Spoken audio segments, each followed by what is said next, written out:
You know, there is a specific kind of silence that hits you in your 50s.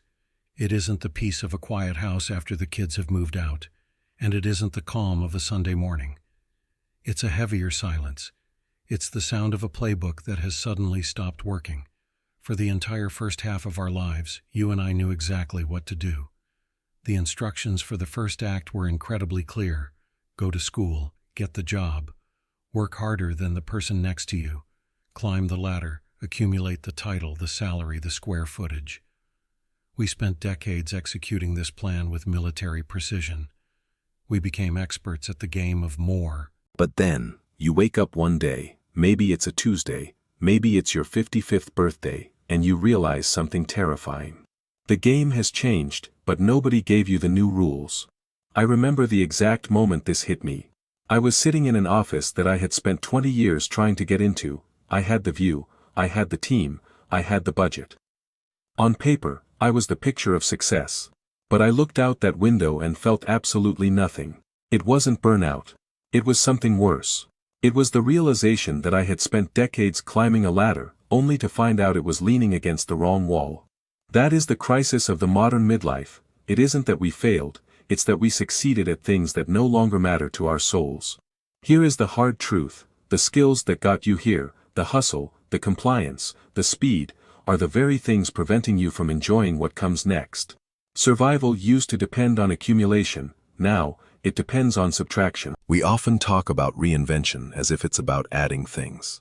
We think, I'll learn Spanish, or I'll start a consulting firm, or I'll take up painting. But true reinvention, the kind that actually saves you from stagnation, isn't about learning new tricks. It is the essential discipline of unlearning. Stay with me for a few minutes, because what I'm about to share is the key to unlocking your next phase. Your biggest asset right now isn't your experience, your network, or your bank account. It is your ability to let go of the person you used to be. The problem with spending a lifetime building a persona is that eventually you have to live inside it. And for many of us, that persona has become a cage. We spent the first half of our lives answering the question, what do you do? We answered it with titles. I am a VP. I am a lawyer. I am a director. We built our self-worth on external scaffolds, titles, salaries, reputation. But scaffolding is not the building. When the industry shifts or you lose interest, that structure comes down. And if you don't know who you are without the title, you are in for a very dark night of the soul. This is particularly difficult for our generation. We were the latchkey kids of the 70s and 80s, walking home to empty houses with keys on shoelaces. We developed a hyper-autonomy, learning that survival meant solving your own problems and never waiting for a rescue. That resilience made us the most competent people in the workplace. But here is the irony. That same self-reliance is what isolates us now. We built a cage of competence. We don't know how to ask for help or be beginners again, because we are terrified of losing our status as the ones with the answers. Psychologists talk about this phase of life as the battle between generativity and stagnation. Generativity is about giving back, about flow, about mentoring. Stagnation is what happens when you try to keep playing the old game. You start to rust. You feel the bitterness of being overlooked. You feel the panic of irrelevance. And let's be honest about the drug of choice for the first act, validation. We are addicted to the gold stars, the performance reviews, the bonuses, the feeling of being the guy or the woman who saves the day. It is a powerful addiction. When you step into your second act, that external validation supply gets cut off. The phone stops ringing, the emails slow down, nobody is patting you on the back for simply existing. If your self-worth is tied to that external applause, it feels like you are disappearing. This is why so many people fail at retirement or reinvention. They try to fill that silence with noise, they join boards they don't care about. They consult for companies that annoy them. They desperately try to recreate the busyness of the first act because the stillness of the second act terrifies them. They are still rattling the bars of the cage, looking for a way out. But the door isn't locked. You just have to stop holding onto the bars. Recognizing the cage is the first step, but dismantling it requires a new set of tools entirely. This brings us to the core of the work. While the first half of life was about acquiring skills and status, this next phase is about unlearning, and this is infinitely harder. We tend to look for a secret weapon, a new certification or masterclass. But the real secret isn't what you add, it's what you subtract. It is the ability to look at a habit that served you faithfully throughout your career, thank it for its service, and leave it by the side of the road. There is actually a framework for this. Researchers call it the cycle of unlearning. It isn't just about forgetting, it is an active, deliberate process. It requires 3 distinct steps. You must identify the obsolete mental model, retire the behavior associated with it, and then, and only then, replace it with intentionality. Most of us get stuck on the first step. We don't see our behaviors as obsolete. We just think the world has gone crazy. We double down on what used to work, trying to hammer a square peg into a round hole, wondering why we feel so exhausted. Now, you might be thinking, I'm too old to change my ways. We hear that phrase, you can't teach an old dog new tricks. That is a lie we tell ourselves to avoid the discomfort of change.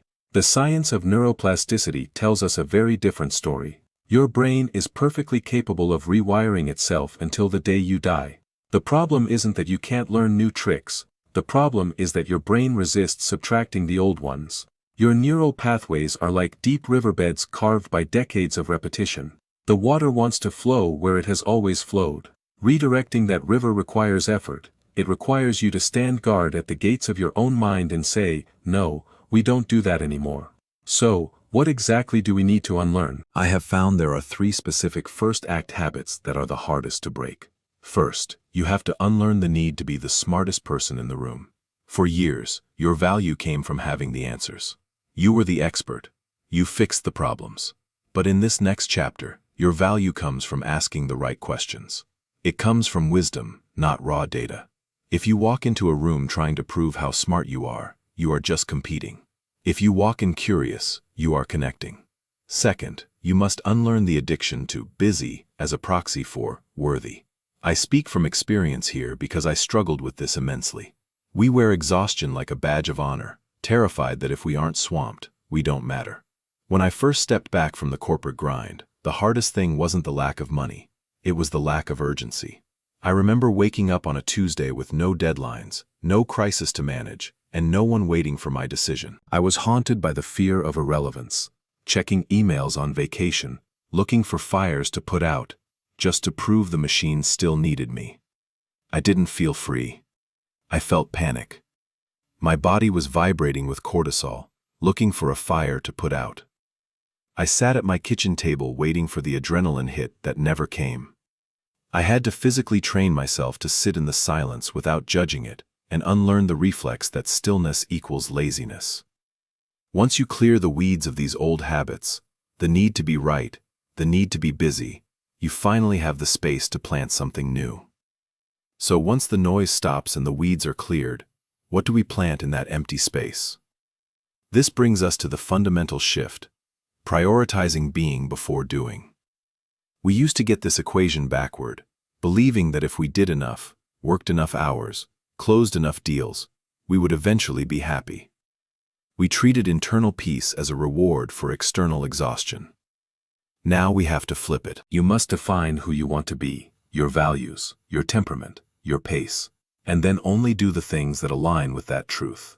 This represents a massive psychological shift from chasing to creating.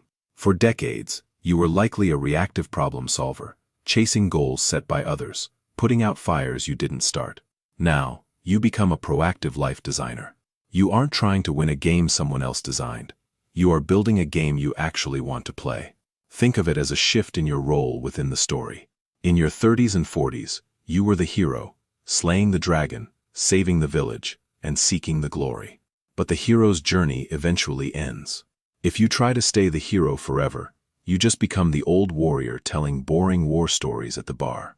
The evolution is to become the guide.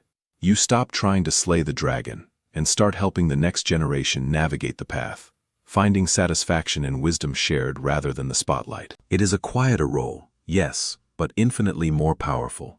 So, how do we make this practical? How do you actually design this new life? It starts with intentionality. First, instead of a performance review, conduct a values audit. Sit down and list what actually matters to you now. Not what mattered when you were 30. Does prestige still matter? Or is it flexibility? Does money matter? Or is it autonomy? Be honest. If you are building a life based on your 30-year-old self's values, you are building a prison. Second, set a price floor for your time. Previously, this was a dollar amount, you wouldn't work for less than X. Today, the currency changes to energy and fulfillment. If a project pays well but drains your soul, it is below your price floor. If a commitment looks good on a resume but makes you dread waking up, it is too expensive. You cannot afford to spend your remaining time on things that bankrupt your spirit. Third, look for bridge roles. You don't have to jump off a cliff. Find roles that align with your curiosity rather than your status. Maybe you mentor. Maybe you consult, but only on projects that fascinate you. These are bridges away from the high-octane career. This isn't about retiring, a word that implies becoming obsolete. This is about rewiring your operating system to run on purpose rather than adrenaline. Ultimately, this transition is an evolutionary necessity. We are moving from the survival of the fittest, who is the strongest, fastest, loudest, to the survival of the wisest. The world doesn't need you to run another sprint. It needs you to know where the cliff edge is. Time is your most precious resource now. It is the one asset you cannot compound or earn back. Spending these years running a race you have already won, or worse, running a race you no longer care about, is a tragedy. You have earned the right to step off the track. So, here is my final thought for you. You have permission to drop the heavy backpack you have been carrying since the beginning. You don't need the validation. You just need the courage to be who you actually are, not who you were paid to be. If you are ready to prioritize being overdoing, and you want to navigate this rewiring process together, subscribe to the channel. Let's build a meaningful next chapter, intentionally.